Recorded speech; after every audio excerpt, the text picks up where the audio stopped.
All right, I'm gonna need you guys to lock in because we have another scamming ass alpha to talk about today. He's like the corny cowboy Justin Timberlake of alphas. I sell a deal, I make 6 figures. I sell a deal, I make 6 figures. I sell a deal, I make 6 figures. I sell a deal, I make 7 figures. It's just chef's kiss. But before we get into it, please don't forget to like this video, subscribe if you are not already subscribed, and follow me on all my socials. I'll put my handle on the screen and feel free to let me know what alphas you guys want me to talk about next. So today we're going to be talking about Eric Crutchfield, aka Coach Crotch. He's very similar to all the other alphas. I mean, he's got the full-on Wes Watson starter pack, the tattoos, they're always selling some type of bullshit mentorship program. They're always short and bald, which, listen, nothing wrong with being short, and there's definitely nothing wrong with being bald. If you're a bald king, listen, there's plenty of men that are bald and are handsome, and there's nothing wrong with it. But you know, these guys are extremely insecure, and that is definitely something that they're all very insecure about. It's probably from steroid use, and it's just funny that they all look the same. But I know there's going to be somebody in my comments being like, there's nothing wrong with being bald. 5'8" is not short. Yes, I understand. Can we grow up a little bit here and learn how to take a joke? And of course, he's been to prison, which you know that's like a requirement these days if you want to be an alpha. But we'll get into his prison story a little bit later in this video. What I want to talk about first is his mentorship program. Instead of selling fitness courses like Wes does and pretty much all of the other alphas do, he sells real estate and developer mentorship programs. Basically, he teaches his students how to become real estate developers. I was out of prison with $150. I did not have any money. I borrowed the money from friends and family for my first deal. And then I built it, I sold it, and I paid back the friends and family plus some interest, and I kept 6 figures. So you can borrow the money. So as you just heard, this buffoon likes to claim that when he got out of prison, he only had $150. And he loves to talk about this. He loves to talk about his rags to riches story, just like they all do. He loves to show off his chains and his cars. And I just have to say, if you are a man and you are showing off like your belongings, your chain and your cars on Instagram, it is so corny. You look like a loser. You look like a lame ass insecure dude that can't pull women, and you have to use money and material possessions to flaunt in order to attract gold diggers. And most women think it's corny. And if they don't, they are definitely attracted to you for the wrong reasons. So actually, yeah, he did come out of prison with $150, except for you would need to add on over $200,000 to that because he received $250,000 from his trust fund. So much for being self-made. But anyways, I should have actually mentioned this a little bit earlier in the video, but I'm going to mention it now. I just want to give a huge shout out to Trans Wes Watson for pretty much putting me onto this story. I didn't know about like half of this, especially not the reason why he went to prison, which I learned from Trans Wes Watson. So huge shout out to him. I'll tag his IG in the description of this video. But anyways, as I said, Coach Crotch is one of those guys who likes to flaunt his watches and chains, jewelry, shit like that. But not just that, he likes to work out with his chains on. And this is just another thing that drives me absolutely insane. If you were in the gym with a big ass chain on, you look insecure. Like, there's no other way to put it. You just look insecure. You look like you are trying to prove to yourself and everyone around you how rich you are. This shit too light. Give me that big heavy ass chain. The biggest? Yeah, give me that big shit. Here you go, big dog. Thank you.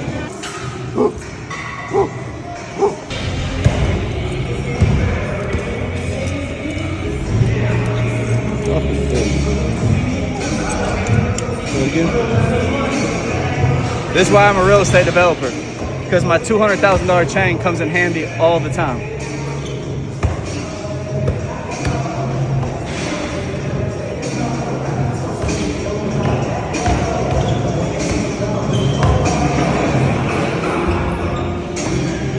Now that's fucking dope, bro. Sick. Now, like I said, Eric sells his real estate developer mentorship programs, but this motherfucker won't tell you how much it costs. Instead, he wants you to message him how much money you have. That way, he knows how much to charge you. And the craziest part about this is he's not even hiding it. He's straight up telling people on Instagram, tell me how much you have, and then I'll tell you how much it's going to cost. Once again, the way the program works, you tell me how much money you have, and I create the strategy and the game plan.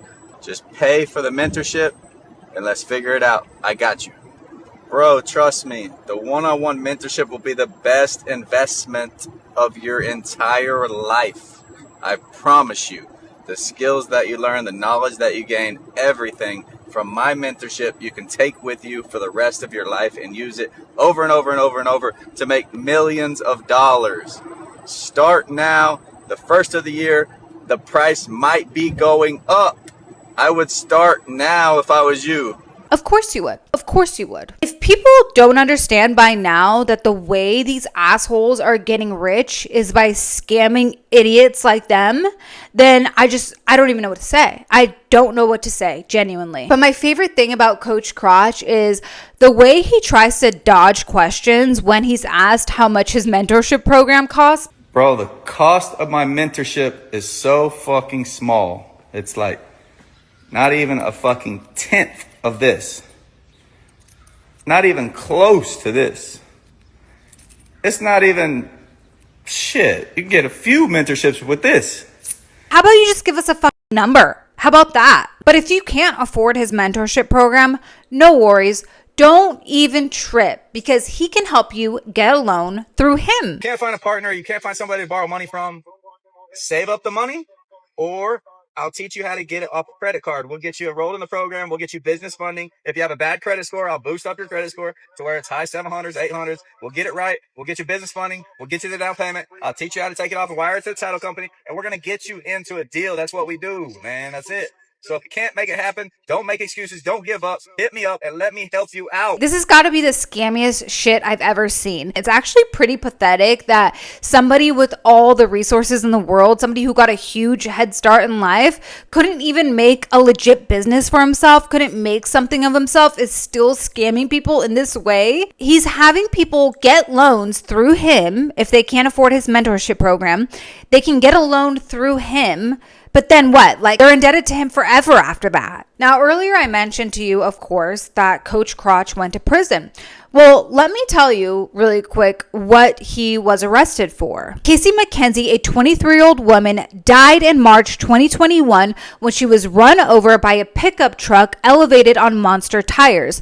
The driver of the truck, Eric Crutchfield, was drunk. Casey was talking to someone in the parking lot of the Spearmint Rhino Gentlemen's Club when she was struck by the truck's giant wheels. When the truck started to drive off, several witnesses ran the truck down and stopped the driver, who claimed he didn't see the woman because his truck was so high off the ground.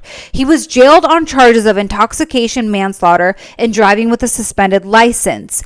Casey died at the scene from her injuries. So he killed this girl. He killed this girl with his giant ass truck because he was drunk, and he claims he didn't see her because his truck was so high off the ground. Oh, and not to mention he was driving on a suspended license, which is the least of our concern right now. However, he killed this girl, okay? He killed this girl.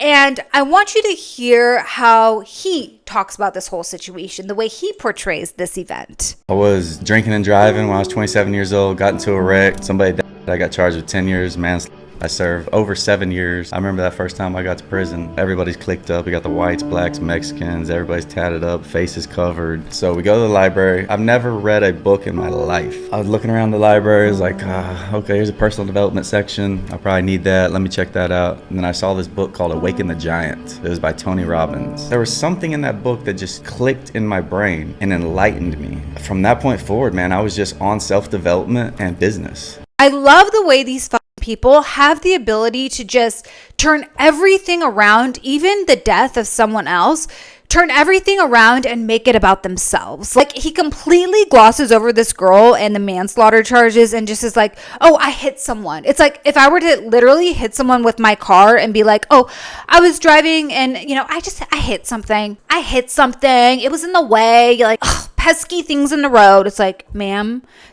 that was a pedestrian. It's just like so crazy. Like, oh, I hit someone, but I remember as soon as I got to prison and I read this book, I became so enlightened. Oh, thank God. Thank God. Somebody's daughter died because of you, and they'll never be able to talk to her again. She'll never be able to get married or have kids. But thank God you were able to read this Tony Robbins book and you were enlightened. I'm so glad. I'm so glad that you're so enlightened now. Like these guys, it just amazes me how they make everything about themselves. It's insane. But obviously, he's not that enlightened because just last year, he was sued for $2.7 million for real estate fraud. So he clearly hasn't learned much. I really don't have a lot of details about this case because obviously he hasn't talked about it. He can't talk about this because then obviously everyone else will know that he's a fraud. And listen, I'm not saying that everybody should be judged on their past and like that's